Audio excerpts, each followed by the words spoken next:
We came out looking like a high class streetwalker, honey.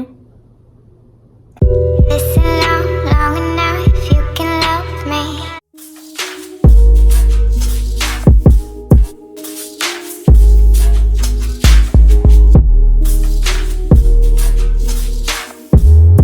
Hi ladies and gentlemen, I am back for another video, and guess what?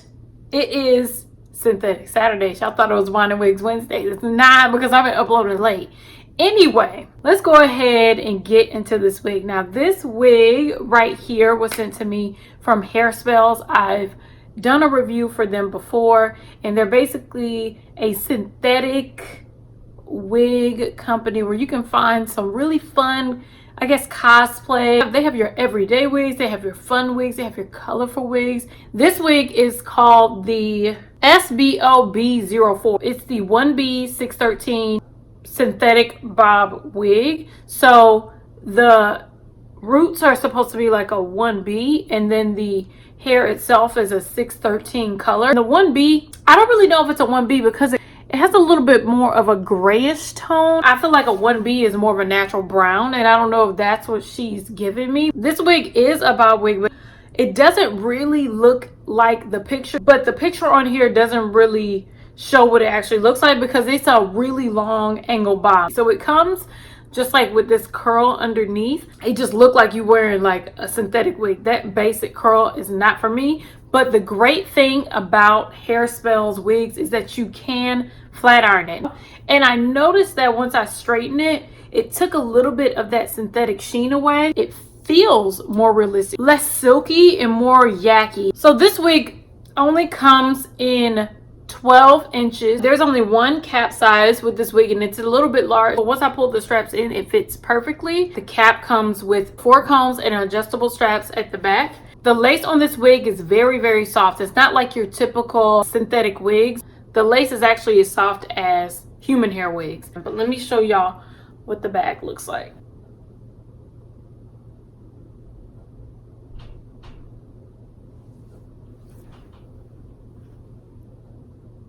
So if you all want to see exactly what I've done to customize this wig, just keep on watching and then I'll be back. So we're going to start off by using our wig grip and a wig cap to protect our hair, and all the products that I used in this video will be listed down below.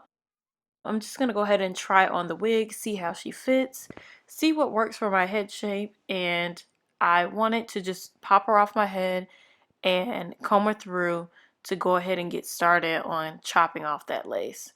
So as you can see, this is actually a really, really large cap. So first I'm just going to do like a rough cut of the lace, but we're going to have to cut it a little bit more a little later because my head is really small. So take your time and cut around the lace and cut as close to the hairline as possible.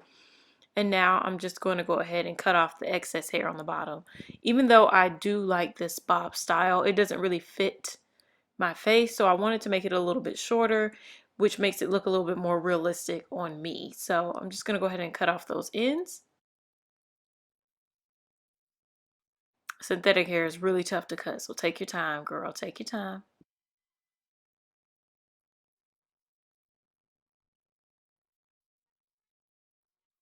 And we're just going to take a look at it and then start sizing away the sides that we're going to cut. That is excess lace in the front, so we want it to look a little bit more natural. I don't want my hairline touching my eyebrow. That's not the look I'm going for. So I'm just going to go ahead and chop away that excess lace on that side. This hair has plenty of hair on it. Well, this wig has plenty of hair on it, so it's okay for you to just chop away some lace here and there just to make it look a little bit more custom to your head. So we're going to go ahead and pluck this part here. I'm just going to go ahead and take little clumps and pluck the hair out of the part to reduce some of the crowding and make it look a little bit more realistic. This takes only a couple of minutes, so it shaves time off tweezing.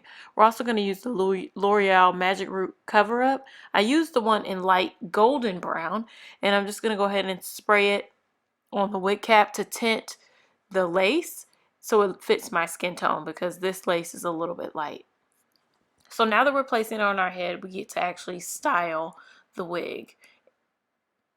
I'm just going to comb it through just to see what it looks like. And I decided that I wanted to do some curls, but as you can see, this wig doesn't actually curl with a flat iron. I would suggest you use a curling iron to curl if possible, but I've decided that I basically wanted to just flat iron it straight out to make it look a little bit more natural and more sleek. And I used the flat iron, I think on like 350, 375, something fairly low. If you do it too high, you're gonna melt the hair. Again, this is synthetic hair. It doesn't act like human hair. Be careful when you're flat ironing the hair because it is really, really hot.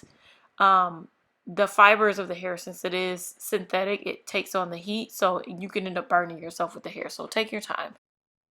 But as you can see, it gets really, really silky and looks really, really natural. And I've did like 3 or 4 passes with this hair and it looked fine. So what do you guys think?